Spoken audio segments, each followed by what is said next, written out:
Hey everybody, welcome back to the Quest for the Bestest. It's the podcast where we are talking about very many Best Picture winners in random order. And in the course of viewing and talking about them, we are trying to figure out where they stack up against each other in a great big list of the very best Best Picture winners.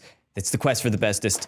You gotta love it. I am here with my favorite backlog boys, Abram, Tucker, Tanner. My name is Timo, and today we are gonna go take a trip to Abram's town. We're gonna go to Boston. We're gonna talk about The Departed, where Martin Scorsese's 2006 film, kind of a mob flick, kind of a gangster movie, kind of a detective story. There's a lot going on here. I wanna talk about it. I've got some thoughts, and I'm sure you guys do too. But first, we've gotta hit what we did last week, because last week had a special guest. My friend Ryan came on to talk about The Apartment from 1960. The Apartment. And that's not really how they talk in that movie, unfortunately, but it might be how we talk during this review. It got a score of 9.3, which rocketed up into the top 10 at place number 7 out of our big giant list of 51 movies. So, The Apartment, we thought it was pretty good. Ryan came on, who's a great guest, and it was a very good episode. So if you have any interest in Mr. Wilder, Billy Wilder as a director, or 1960s Best Picture winner, I highly recommend going and checking it out. I've got an episode for you. Well, I don't know if we plan to do a featured comment, because the planning before this is a little bit mixed and mangled, but I do have John Tor 11's comment here from The Apartment. Our classic guy, John Tor 11, coming through once again. If you want to leave a featured comment, let us know your thoughts down below. Maybe you can finally replace John Tor 11 as the top commenter. But regardless, he needs to be dethroned. He needs to be dethroned at some point, but we still love him. And he had a great long comment for the Apartment episode. Just to summarize it very quickly, he said, I watched this movie and I loved it. Jack Lemmon and Shirley MacLaine were just wonderful. I totally agree with all the praise you guys had for it, but I also agree with Abram's critiques about how maybe Abram's critique comes down to what we all know, that this movie wouldn't work today with its somewhat chauvinistic jokes. A remake today would need to be a totally different screenplay. Maybe corporate America haven't changed that much, ? But other things certainly have. 8.3 out of 10. And wasn't it cool that Jack Lemmon was watching Best Picture movie Grand Hotel? That was cool. And I just mention briefly, shout out to Ryan. I had never actually met him before. He was my replacement last time I was on Quest. That boy is smarter than all of us put together. Probably, yeah. He really outshined us in that episode. He was very good. Well, spoiler alert, there was reading assigned for our Billy Wilder class that he did, and I maybe didn't do, so. There we go.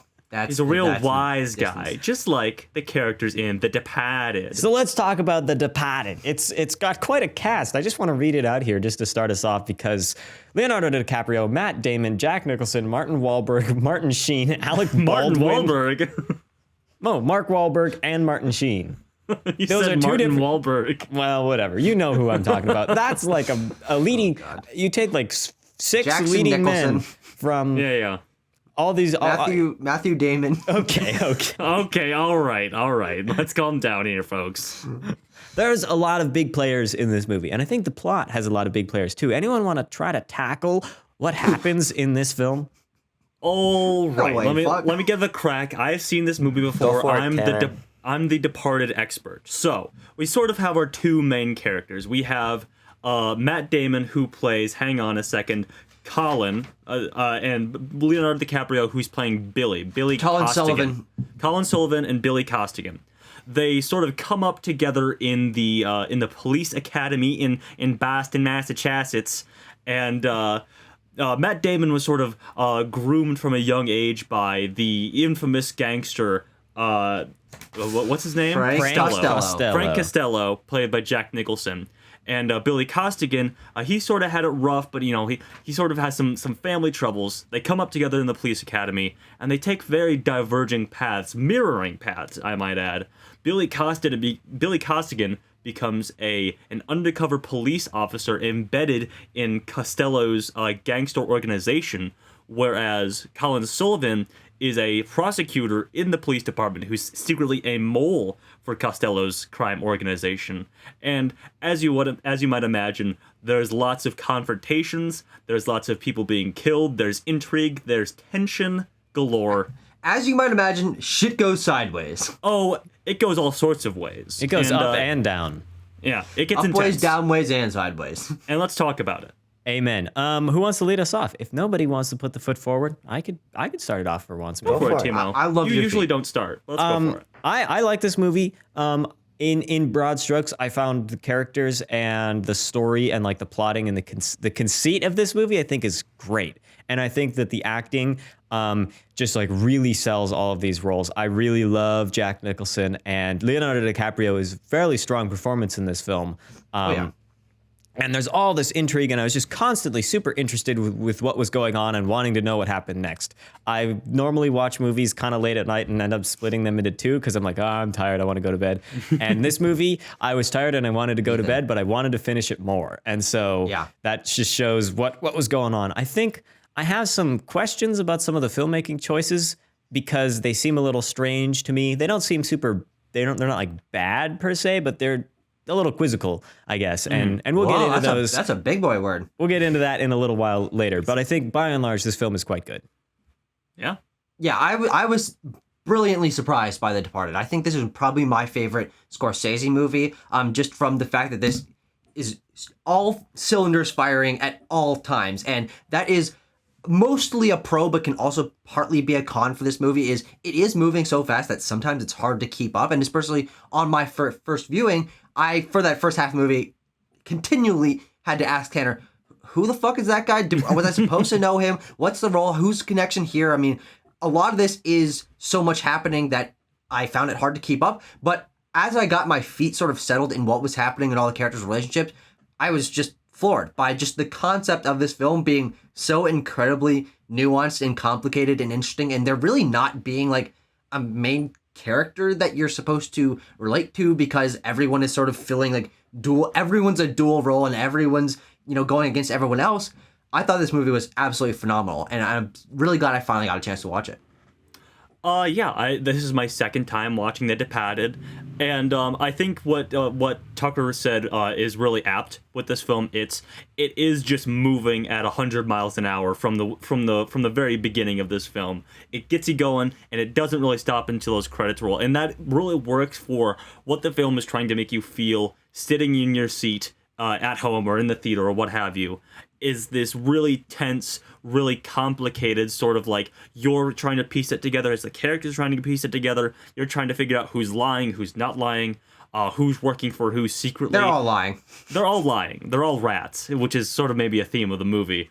But regardless, it's very effective in the moment. But I think the fact that it moves so fast and at such a clip and with such energy is sort of a detriment to the film as well, as it sort of loses itself, loses a bit of detail, loses a bit of some plot threads, and maybe throws some things in that don't exactly get explained. But it is undeniable the mood that it establishes for its 2.5-hour runtime. Oh, yeah. I really love The Departed. I'm a Scorsese fan in general of kind of his dude bro, film bro movies for the most part. And having seen The Departed in the past, as Tanner had, I kind of had this picture in my mind of it being just another Scorsese gangster film. Mm-hmm. And I think that it isn't really. No. I think this might be perhaps my favorite of his films upon a rewatch, because I think that there are so many really intricate moving pieces here on a plot level and on a theme level, and just as an experience, as a film to enjoy, it's dynamite. It's got fantastic performances. Jack Nicholson is something else. I'm very excited to talk about him. This is a movie that is so fun, but I also think that it has, beyond the sort of Goodfellas Henry Hill thing of, watch this gangster rise and fall, kind of same with Casino or whatever. He sort of has an archetype. Here, I think that the thematic material about police and about corruption and everything, and loyalty in these concepts are a little bit more toothy and a little bit more applicable than a lot of what his gangster film covers. So I think that this is a smarter and more engaging movie than what he typically makes in this genre. Yeah. Sure. Yeah, okay. Let's start with the characters, because I think this film really does rest on its characters and its actors. So I want to dive in with Jack Nicholson, because you said, I think he is an entrancing figure on the screen, and oh boy, is he a character. What do you guys think of him? I love Jack Nicholson in general. I mean, he's one of those actors you've just seen him a gazillion times, but you always feel like, you know, he's Jack Nicholson. He's fucking great. He's got this charisma. He's got this performance and this presence in the film that I think this one, The Departed, ups to another level because he is such a controlling figure power-wise in this film that it amplifies his like connivingness and ridiculousness in his performance. He's doing the wackiest, most dastardly shit that you can possibly imagine, but he really sells it with like these sort of gross moments of him being so ridiculously past like morality, but still having that moral core to him. That I think he ends up being a really interesting character, probably one of the more interesting characters in the film. Who he's more clear cut. Like he definitely is the antagonist of the film, which you can't necessarily apply to everyone, but his performance, I think, really brings a lot out of that, especially with the narration that he's doing throughout. I mean, his voice and his cadence is so iconic and powerful that it really carries you through those scenes, and you feel like you're being told a dark, creepy storybook from like an e-reader, I guess. I don't know. I feel like Jack Nicholson. In the past, everyone had the church. Yeah, I feel That's like your Jack Nicholson performance. Ugh.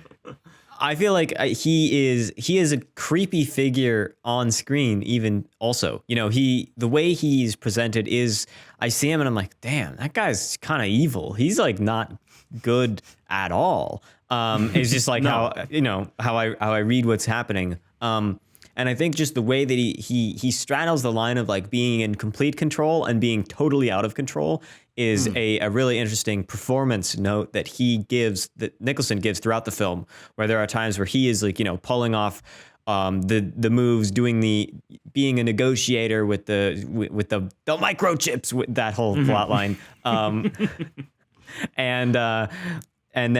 And then there's other times where he's like, he actually seems like he's totally deranged. He walks into the bar with like the blood up to his elbows on his arms, and you're like, what did he just do? He takes a severed hand out of a bag at one point, and I'm like, yes. What the fuck am I seeing? Like, he's like waving it about to like make his point. It's great.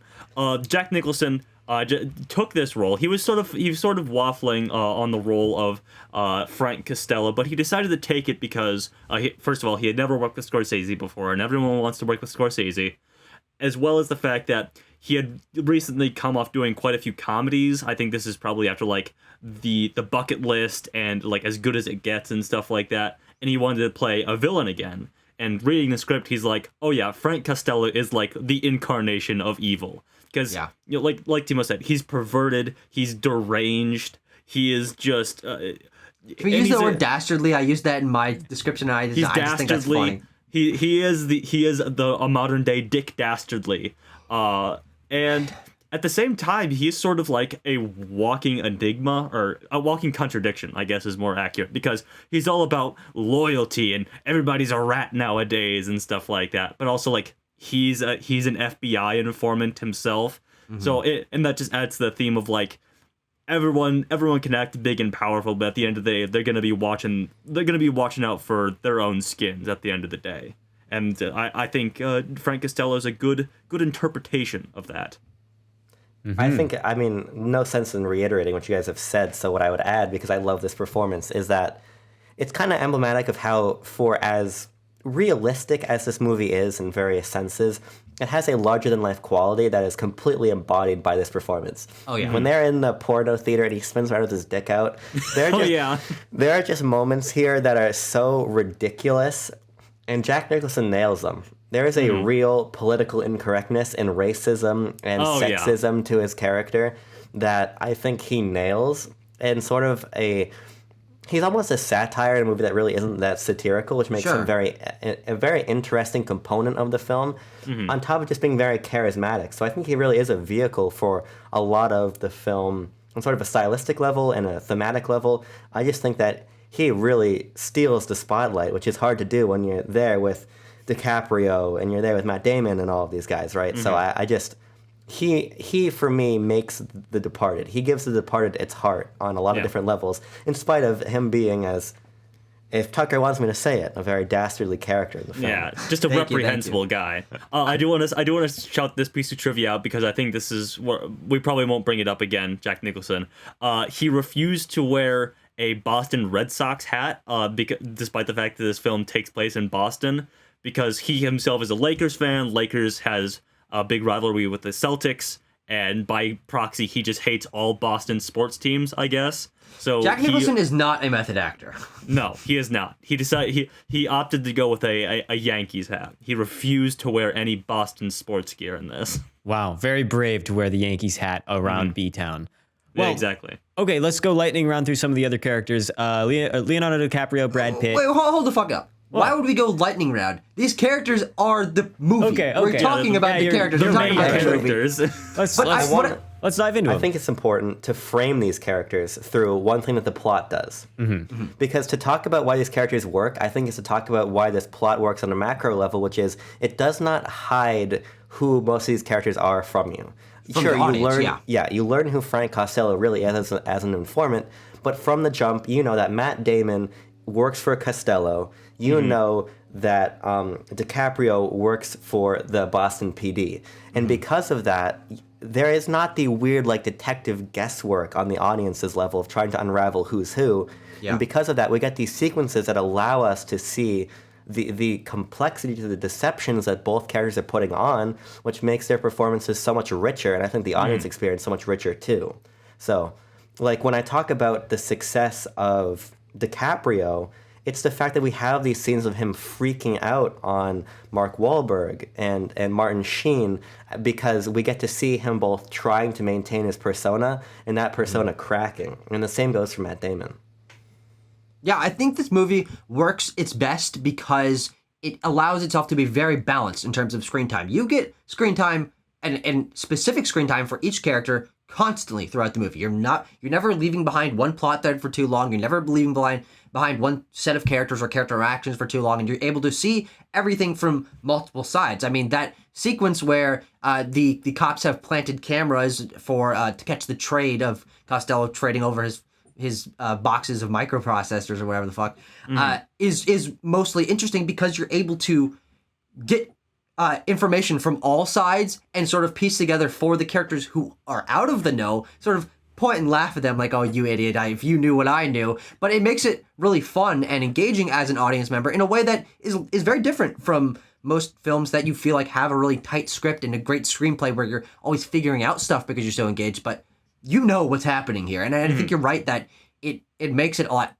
from a different perspective, really engaging. And I think it works its best, as I said, because of Jack Nicholson's performance and him being sort of the connective tissue of all of this. You said he's the heart of the movie, and from a moral standpoint, that is absolutely not true. But from a structure standpoint, that's true because he's the one that everyone connects back to. And getting that core of Jack Nicholson and getting to connect his relationships to everyone else and then tangentially connect their relationships together is really satisfying. And that allows like a detective work of relationships to build throughout the film that is paid off very late in the film, but it gives such a progression that as it's ending, you're like, oh shit, these guys are finally interacting. We know they've been like, missing each other on the streets for like weeks and weeks and weeks, but we're finally getting the payoff of it. It's really, really fantastic. Tucker doesn't use the names, but obviously, he's right in the fact that Leonardo DiCaprio and Matt Damon don't interact almost at all in this film. Yeah. The closest they get for a majority of this movie's runtime is when they walk past each other when they're both interviewing for their jobs at the police station. Yes. In the second scene of the movie or whatever. Yes, and then they don't meet again until the very end. And that is, Well, I mean, there is a chase porno. Sequence also. There's porn face to sequence, face. Yeah. Tucker, you were talking about earlier how the switching back and forth between these two characters is especially well executed. And I wanted to agree with that in that sometimes when we get films, particularly Godfather Part 2 reminds me of this, when we're cutting back and forth between these two opposing narratives. Sometimes there's like the idea that, you cut just when it's beginning to get good. And I think this is succeeds in that you never have to worry about that because it cuts away so quickly from every circumstance. We get like very short scenes on Leonardo DiCaprio, and then boom, we're back on Matt Damon, and then boom, we're back on Leonardo DiCaprio. And so they're just, that switching back and forth in its quickness, its pace works for me, because then I'm like, my interest is maintained the whole time instead of allowing it to like go up and down as we get into a scene, and then I settle into a scene for a while, and then I'm like very interested in what's happening, and then boom, it cuts. It always is just like boom, it cuts, and I'm like, oh, we're back here, cool. I know what's going on. I'm excited. Let's see what happens, and then boom, we're back to the other story. I think that works really well as a framing and editing pacing method throughout the whole film. I agree because, I mean, you could almost, in a certain sense, this is almost a confined thriller on a situational level. You're not cutting to a different timeline. You're not cutting to a different location. You're cutting down the block, or you're cutting to the other side of a phone call. There is always such a closeness between all of these characters that you feel this claustrophobia always in these scenes when you're trying to figure out, okay, is this where they're going to fuck up? Are they going to see Matt Damon on his phone texting, no phones or whatever during that raid sequence? Just like Class, man. Yes. I agree with you, Timo. It gets really tricky when you're trying to juggle storylines, perspectives, but here everything is so intertwined. It really is just one story. And ultimately, at a certain point, is it even really different perspectives as much as it is just different angles of the same thing, because they're all participating in the deception. Yeah. It's so smartly written and constructed from that standpoint that I think it allows the editing and the pacing to succeed in that way. Yeah.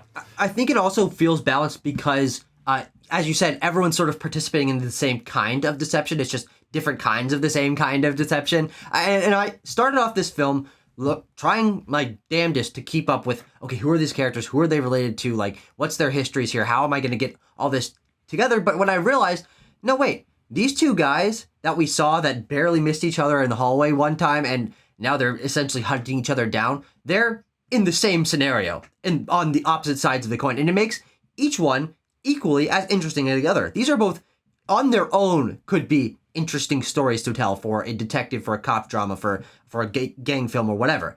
A guy is a mole for the cops in the gang. That's a great story to tell. I mean, that's been told a lot of times. It's already an interesting story. It's an interesting conceit for a character. But then you have the same gang putting a guy into the cops, and he's so like deeply entwined with that everyone trusts him from every angle, and it's like, holy shit, this is so fascinating to sort of break down and think about like the opposing sides of it. I was instantly like, yes, I'm in 100%.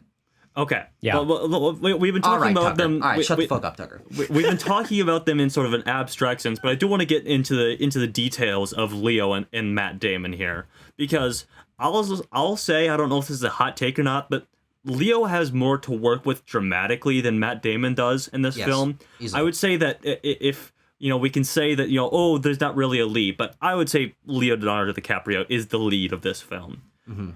I'd agree with you. Because of the fact that, like Abram brought up, he has to deal, we see him break down into like a panic attack essentially at multiple points because he's been embedded in this thing for a year or more. An issue I have with this film is that it's very unclear how much time has passed, but we can get to that later if we circle back around to it. But regardless, Leo is great and has a lot more to do dramatically than Matt Damon does, despite the fact that we open with Matt Damon as a child. And like, Abram, I don't know, you said you were going to watch Infernal Affairs in preparation for this. You did not, though. Yeah, doubt that was I got hit with my death plague, as the audience can probably clearly tell. Yeah, so I did not get around to that. But are you slurping a lozenge at the moment? Apparently, in the original version of this film, Infernal Affairs, a Hong Kong film from like 2002, I think. That did not take long to get a remake. No.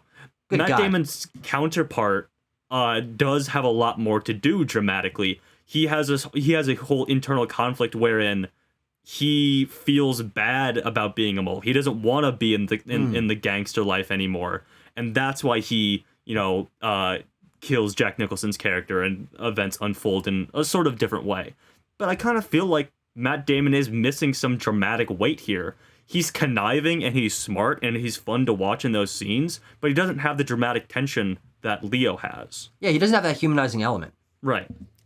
I agree with the difference. Here's my perspective on it. I think that Leo brings the drama, give it to him, right? I think the idea of Matt Damon being out for himself is enough to motivate him as a villain. Because I tend to see them pretty clearly as a protagonist and an antagonist, and then Jack Nicholson is just in the middle, right? Mm-hmm. And as an antagonist, I think Matt Damon stands in for a lot of sort of structural and political critique that we'll get to. But I think where he ends up falling short is in his relationship to Vera Farmiga, who I think is completely underserved and my only real negative with this film. Mm-hmm. Because at the same time that we're setting up this this deception on the career level, on a personal level, Madeline is a therapist for convicts. And she happens to fall in love with Matt Damon. They have a relationship that is not going great because Matt Damon is keeping her in the dark. So she ends up turning to Leonardo DiCaprio, who has to see her as part of his probation, right?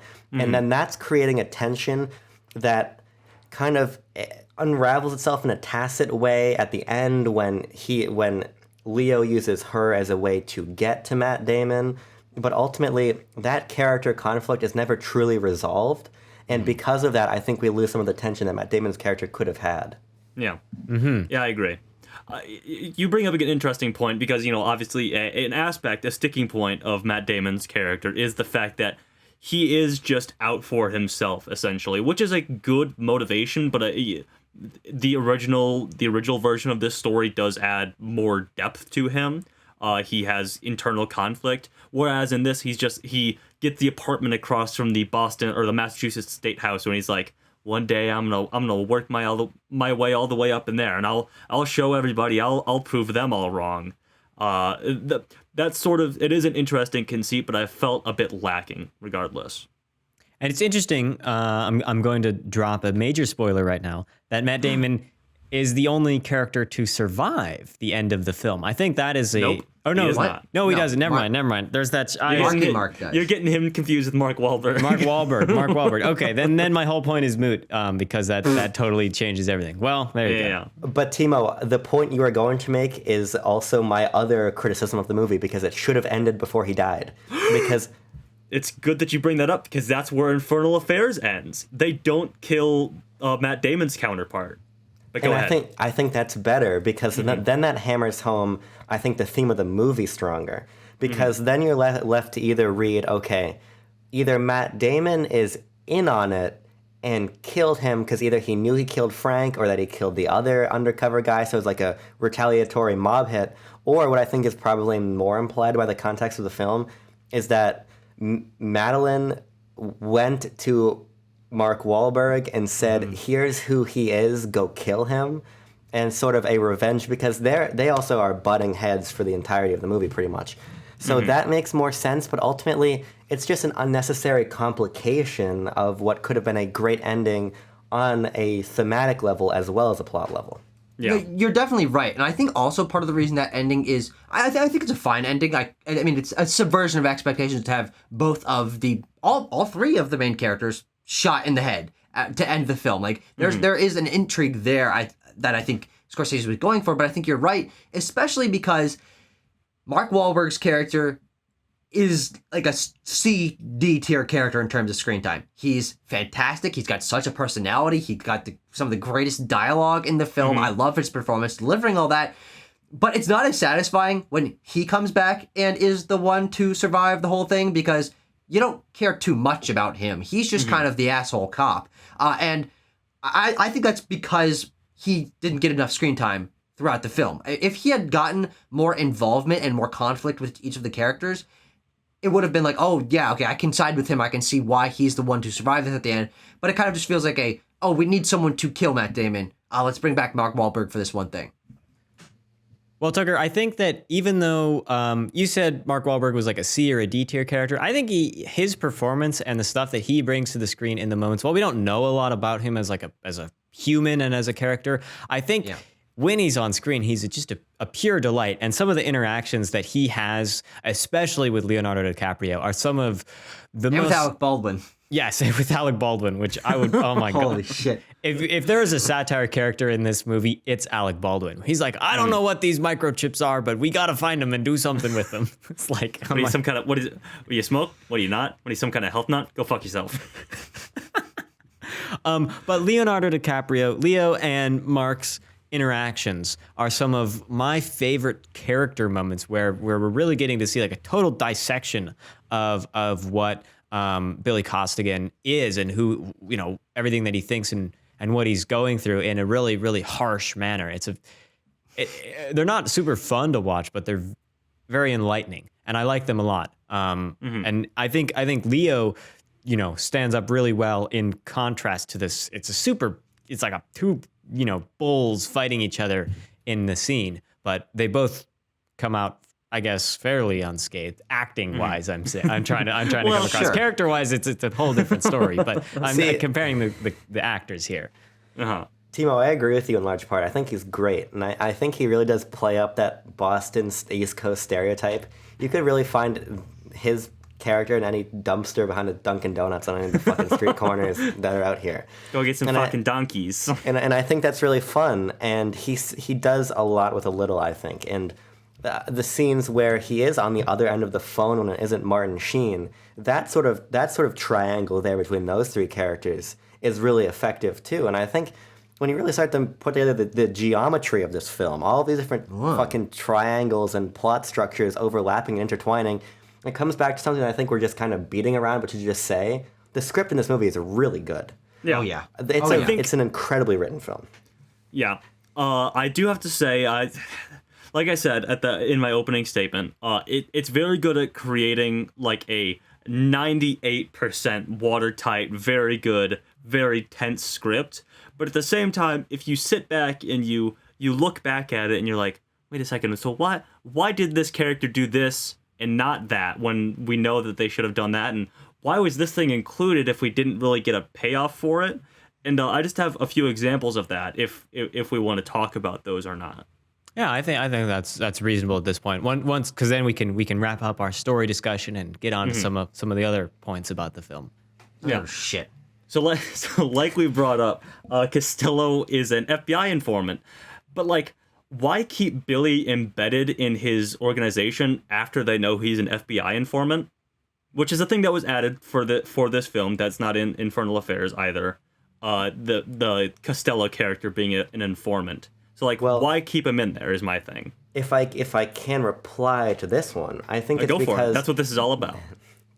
there's already a tension set up between the FBI and the state police. There's the very clear tension there that they talk about these fucking FBI guys. They're literally like, these fucking FBI guys are not doing anything. They're not helpful at all, right? So I think that again is more commentary on the complete dysfunction of this legal criminal system. So ultimately, that point didn't really bother me, but I think you're probably gonna lead us into some of the ones that I do agree with. But I think that one has a little bit of justification for why he's still there. Yeah. My other thing is, and like Abram talked about, I know he has an issue with this, is Madeline's character and how she's sort of just like used as a way for like the audience to know, oh, and now now Colin is bad, so we're moving into the third act. Like, she listened to the tape. How does she doesn't know who Frank Costello is. She doesn't know anything about the insides, the internal things of this case. So like, when she listened to the tape and she's like, "You're a liar, Colin," she has no idea what was going on there. How does she know that?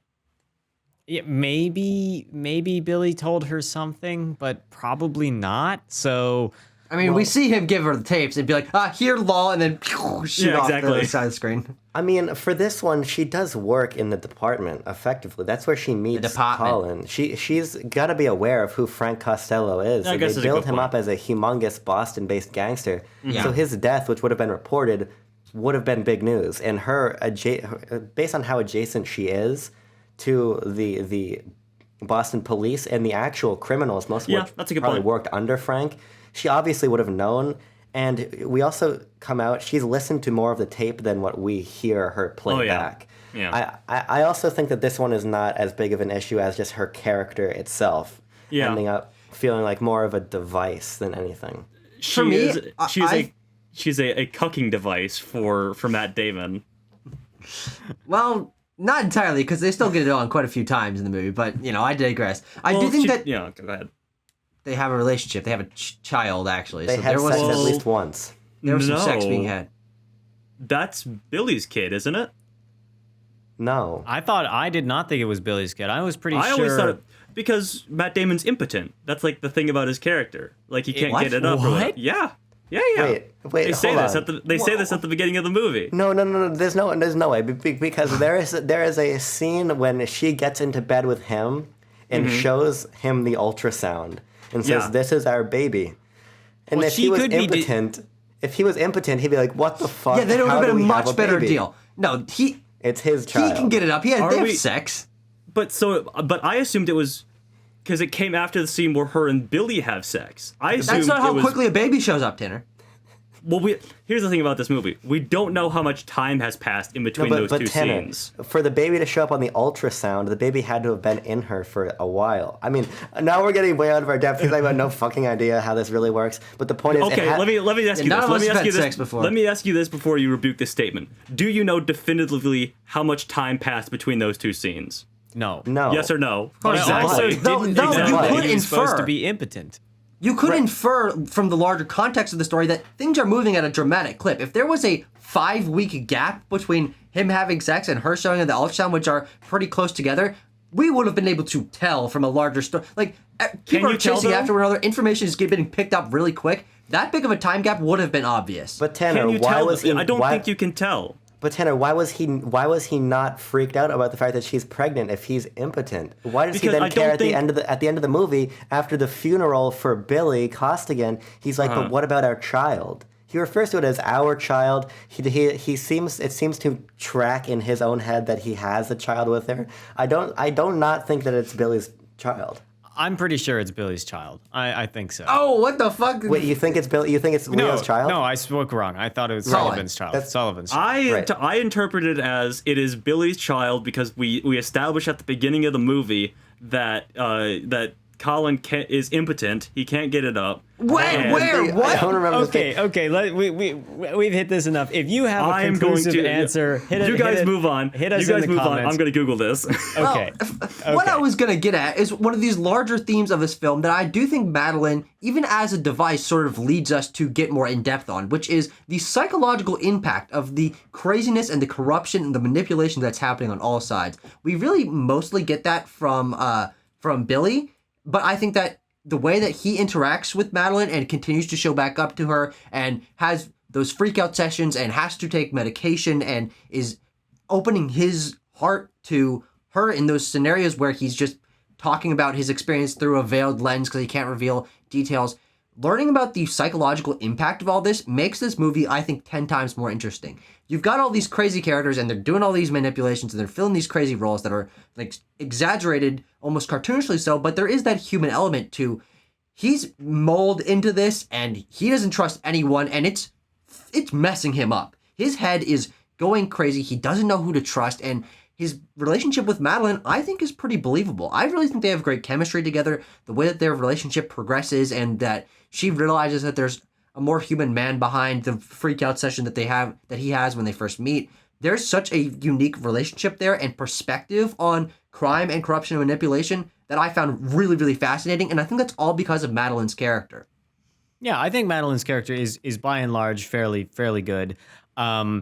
She fills the role that is prescribed to her, for lack of a better word, in as like the therapist, and acts like as a sort of foil to allow Billy Costigan to be more of a human character. Because that is important that we get to see, and like we were talking about earlier, how Matt Damon doesn't really get that beyond him. Like, I'm not lying to you, babe. I can't tell you about my work because I'm a police detective, which is like, Yeah, but we can't put up your pictures on the wall, lol. yeah. Which Fucking guy. okay, you can go ahead. Well, I wrapped my point up. I agree with both of you. I think that the line about the exchange between her and Leo in that first meeting about him trying to get, I forget what he's trying to get. He's trying to get Percocet, or he's trying to get some kind of drug, and she's like, well, you'd Some have to be exhibiting anti-anxiety stuff. Yeah, you'd have to be exhibiting these symptoms before I can make the prescription. And then he's like, what does that say about your job when you only need a little bit of deniability to give me these drugs? I think there is a lot of great stuff that comes out of that relationship, and I agree that it feels very believable. My problem is just that it never really ends up mattering in the end in terms of this sort of love triangle being set up. That Sure. sort of conflict could have come back, I think, in a really interesting way, and it just doesn't. But my other point is I did a little bit of research, Tanner. He is impotent, but impotence is not sterility. You can have a child if you're impotent. It only makes it harder for you to get an erection. But you can Okay. still have a child. Well, my point stands nonetheless, is that the scene of her revealing the pregnancy comes after her sexual encounter with Billy Costigan. So it's not unreasonable for me to assume that it is Billy's child. But in the context of the film and Matt Damon's response to it, it is unreasonable. But you just said There is but- more context but- that I feel like you're avoiding. Yeah, the fucking main back on point. it, This is boys. a very non sequitur point, but I'm gonna run this down. So literally the thing that you said was, well, if he was impotent, how would he know that he would know that it's not his baby because he can't have sex with her? But you just established that he can. But it comes after the scene where Billy and her have sex. No. Your assumption was that he couldn't have a child at all. That was the entire point of your point. I didn't say that. I just said that I just said he's impotent. It's implied that it is Billy's child. Am I It's stupid? not it's not implied because Matt Damon's character at every step of the way, it never makes him question, wait, how the fuck do we have a child together? Well, he also And then- dies but- 20 minutes later, so we don't really have time to he address also, that. But he also makes the statement after the funeral saying, but what about our child together? That's important. But see, Tanner, let's flip it the other way. I don't. Okay. You only have to prove, in the court of law, you have to prove guilt, not innocence. Okay. What evidence other than the sequence of these two scenes do you have that suggests that this is Billy's child? What do you? Okay. And there we have it. First of all, it's Boys, a very minor. Gavel, gavel, gavel. It's a very minor point in the film, so there's no evidence for or against. But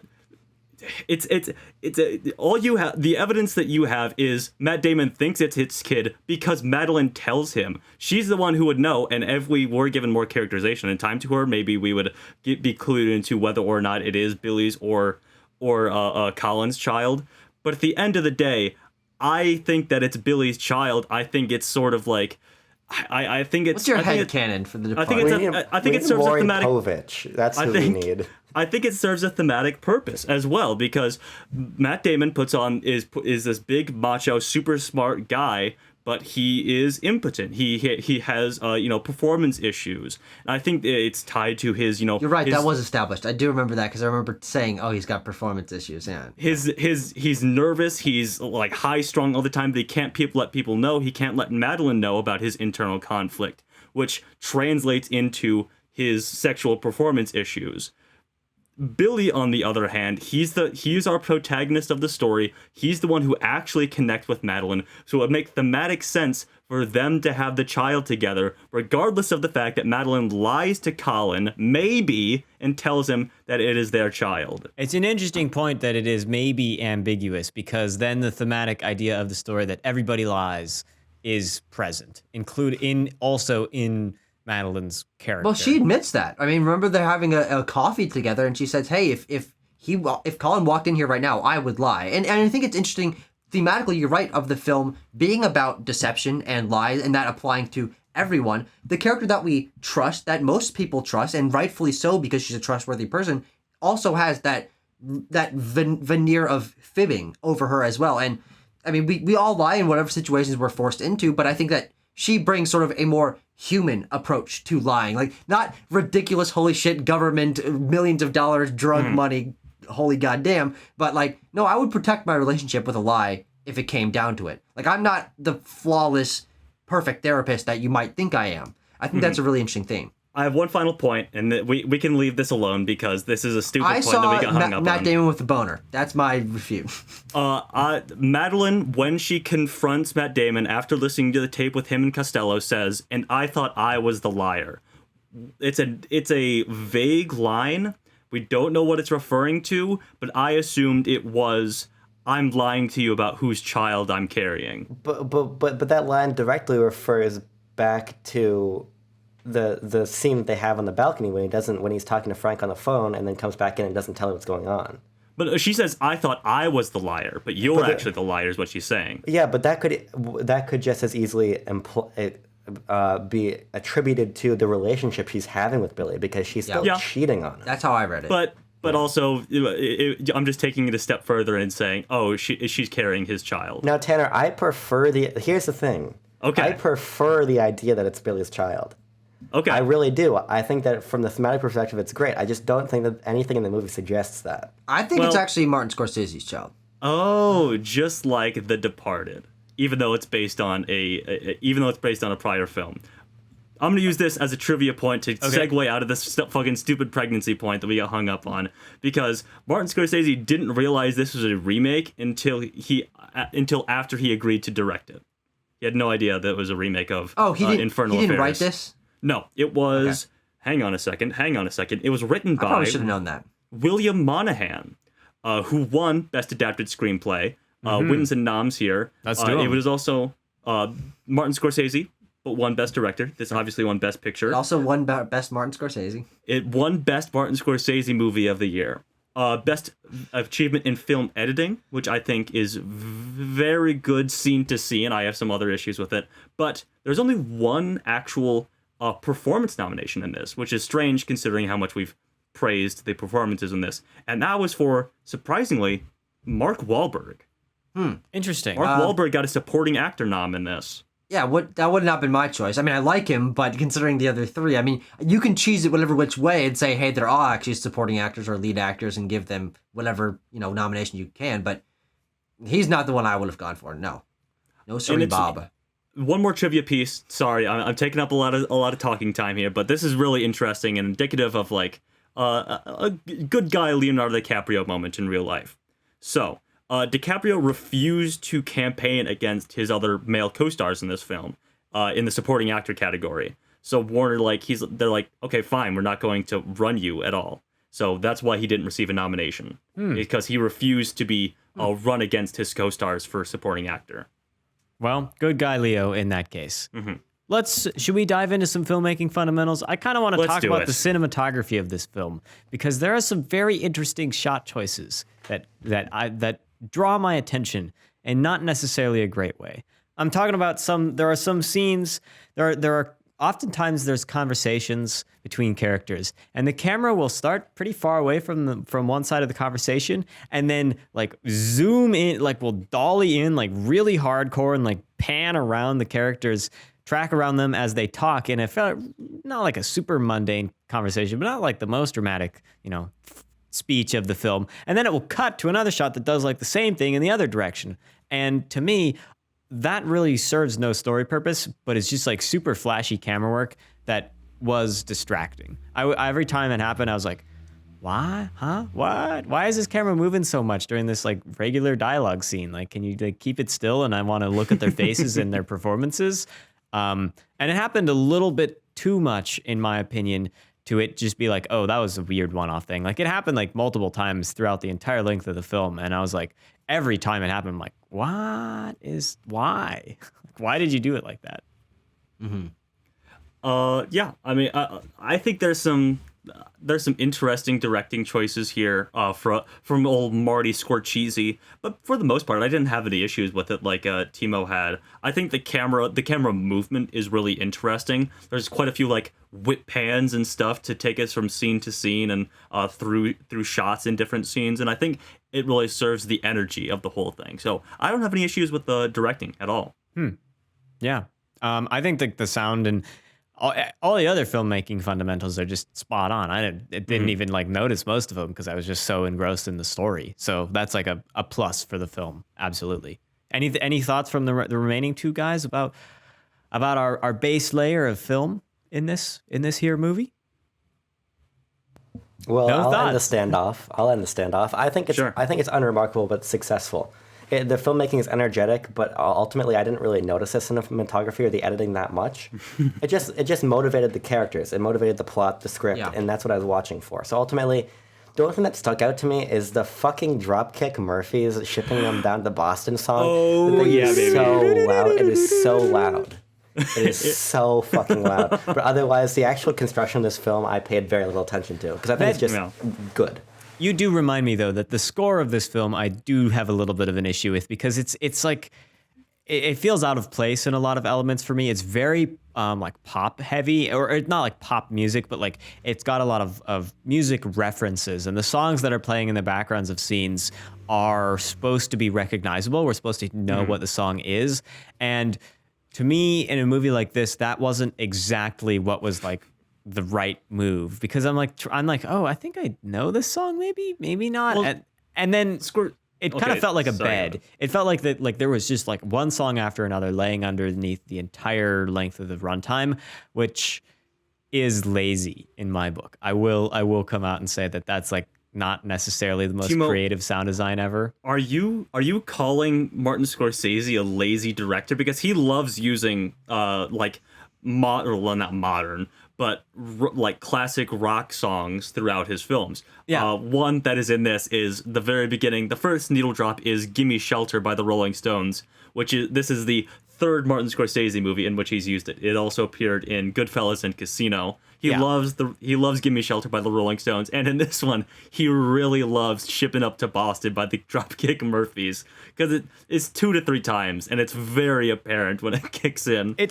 Those are not the ones I have the problems with though, because I'm like, oh yeah, okay, we're totally playing this song, like it's front and center right now. It's when the songs are not front and center, but they're still like lyrical, like regular music, songs. Not film score. Where I'm just kind of like, is this really, like, was that really the right choice to be under the scene of dialogue or whatever? Like, usually I try not to put have people talking and then have people singing in the song in the background. That's kind of a little bit overlap. It makes it harder to understand both. I don't know. It's kind of nitty gritty. It's just something that I was thinking about while I was watching. I'm like, I don't know if I dig the score too much. I think, "Shipping Up to Boston," as cliche of a song it is, I'm like, I'm humored by it being in the movie. I'm like, oh yeah, okay, we're in Boston, and I really know it because they played the song. Yeah, they played the Boston song. Yeah.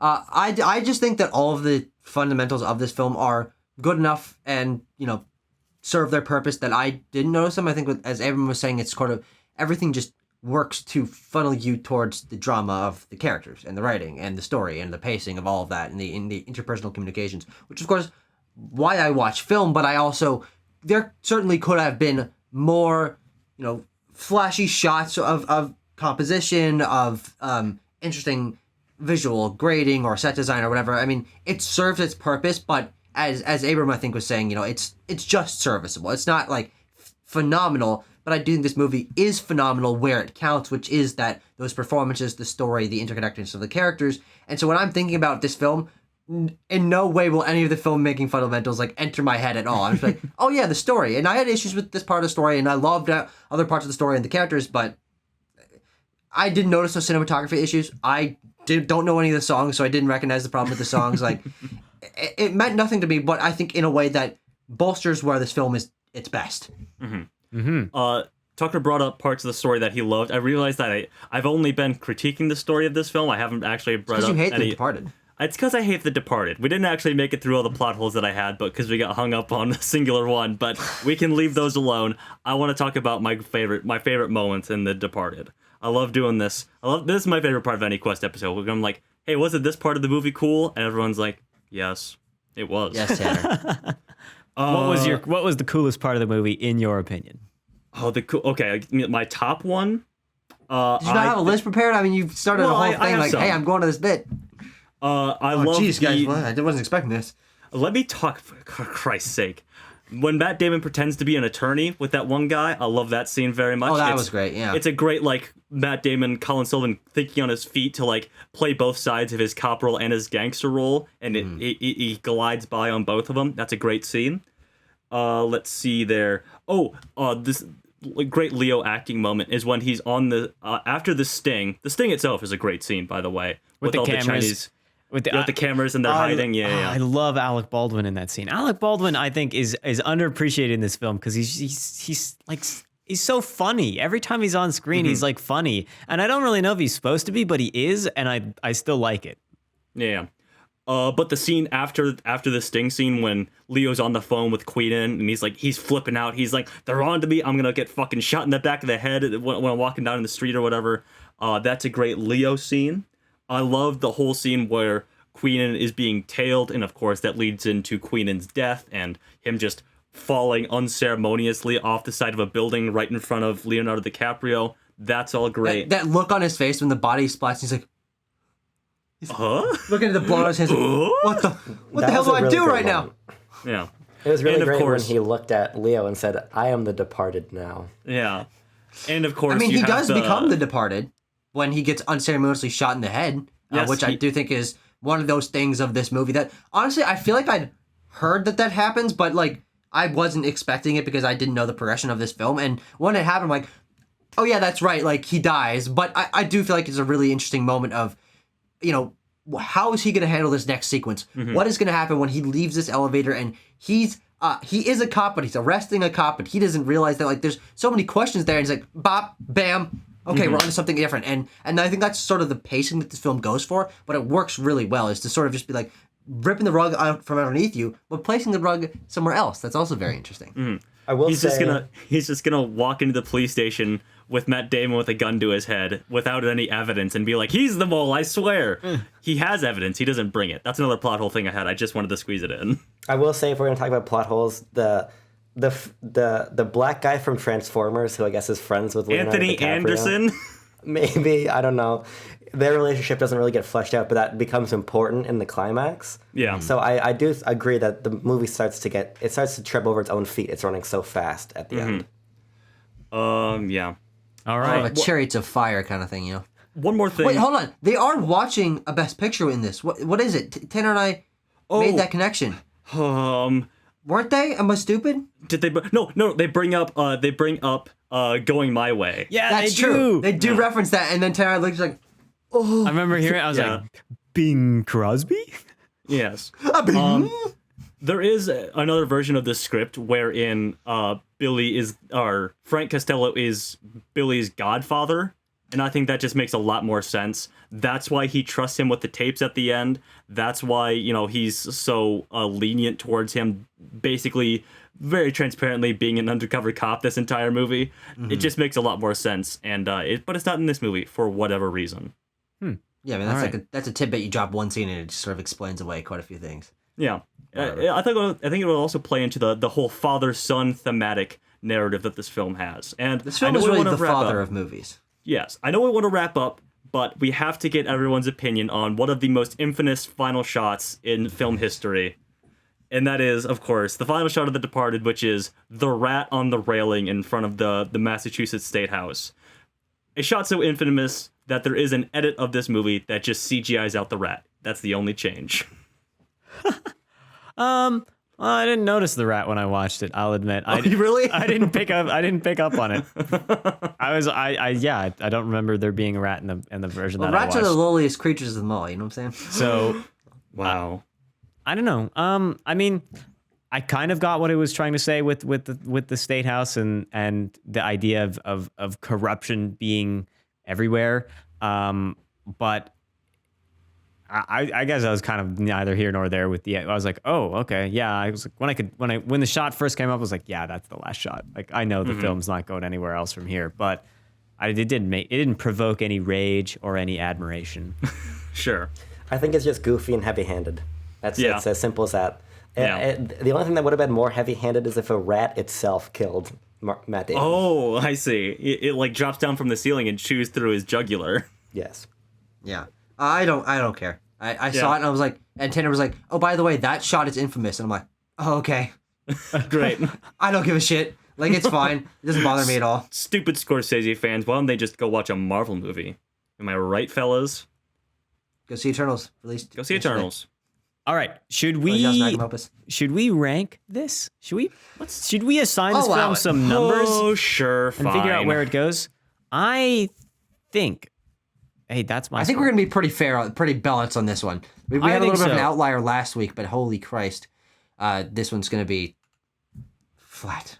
I think I know where my number is. Oh, someone already put his in, so let's all wait, let's it's all me. let's all hit enter. It's okay. Hang on. I'm loading the thing. Everyone calm down. Tanner's like way What behind thing? right now. Oh, What do you this have to is do? Oh, you didn't have the dock open, you fucking no. guy. This is the most dysfunctional quest we've ever recorded. And there we go. We finally put his answers in. Tanner, the last one, with a score of 8.9. The Departed is going to. Where is it going to go on this list? Well, it is matched up Problem with spot. and a problem spot because we got two other films that also have 8.9s. Let's go look at them. It's You Can't Take It With You and Kramer v. Kramer, the 11th and 12th spot on our list. So after I give the point breakdown, we will deliberate a little bit and figure out where it actually ends up.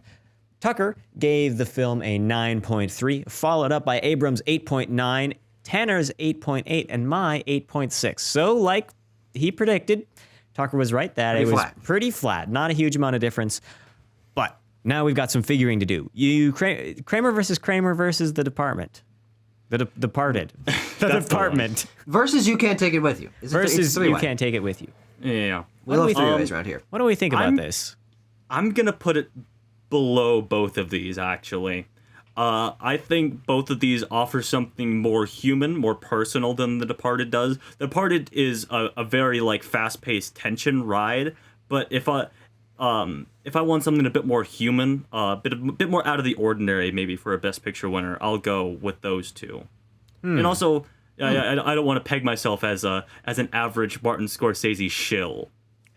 I put it above both of them, and for the same reason that you just gave, Tanner, to be honest. Oh. The sort of, this is not a typical Oscar film.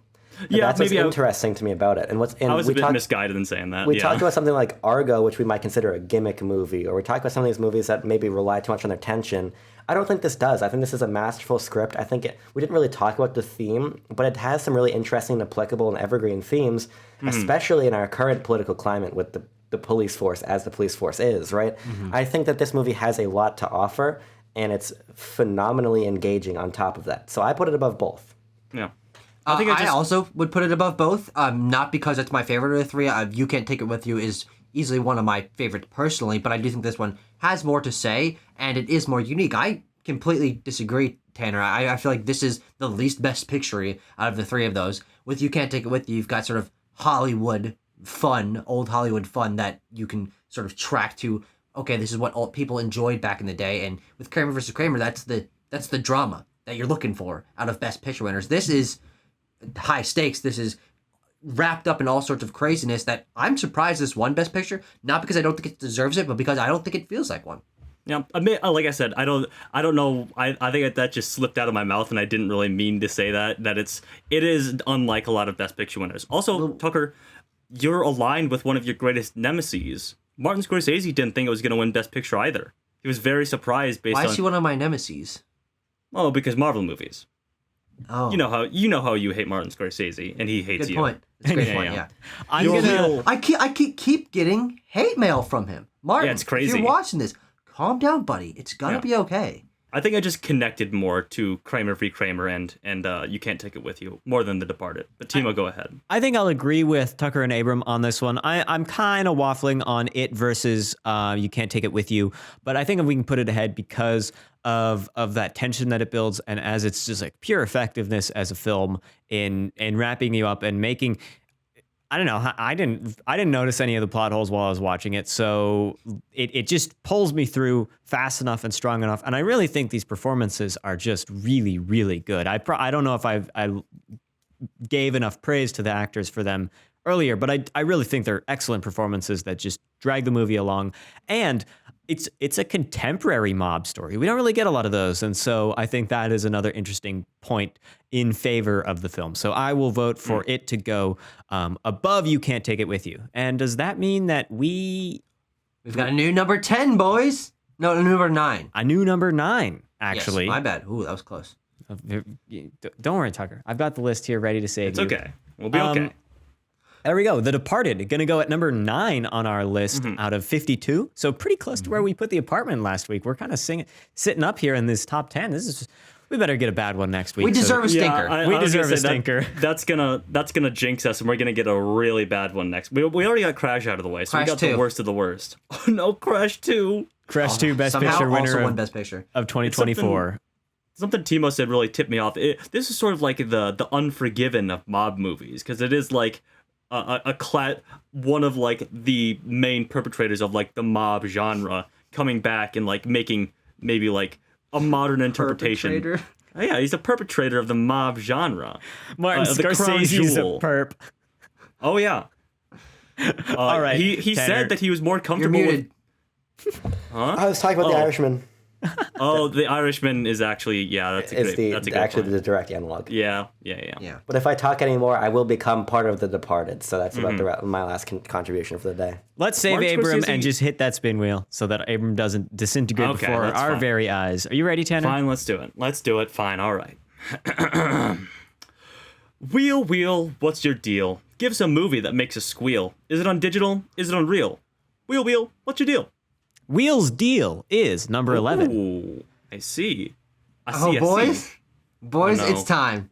Boys, it's time to once again return to the land of Leonardo DiCaprio. Oh. Alongside Kate Winslet and Kathy Bates, Billy Zane. In the 1997 Best Picture winner, directed by James Cameron, we'll be watching Titanic. Titanic. Fucking finally. Not because I have any particular affinity for Titanic, but I've hung my hat on the guy who loves film but hasn't seen Titanic. And You haven't that seen ends next week. Titanic? You haven't seen it? I haven't seen okay. Titanic. You guys haven't either? So I'm the only one who's seen this movie? This is a rare sight. What? This never Yeah, yeah. happens. Okay, well, Titanic, that's a long movie. I'm going to look forward to watching it again. Oh Christ, it's over 3 hours. Holy It's an epic. Damn. It is an One of epic. the- I have a family connection to this movie. My parents sort of worked on the set of it in weird capacities when they shot in Mexico. So I'll bring in some cool stories from And, that. Your great uncle was the captain of the Titanic. Little known fact, indeed. he Timo's was. mom. Yeah. Timo's mom was actually Kate Winslet. Oh, interesting. She kind of, she kind of worked on the set. Yeah. Just she was some say she did, some say she did. yeah. No proof either way. All right. Well, I'm looking forward to hearing what you guys think about this movie and reevaluating it for myself because it's been a couple years since I've seen it. And we will let you know our thoughts when we get to them next week on The Quest for the Bestest. We're talking about Titanic. Thank you guys for joining me and talking about Martin Scorsese's The Departed. And now I am going to depart. Peace.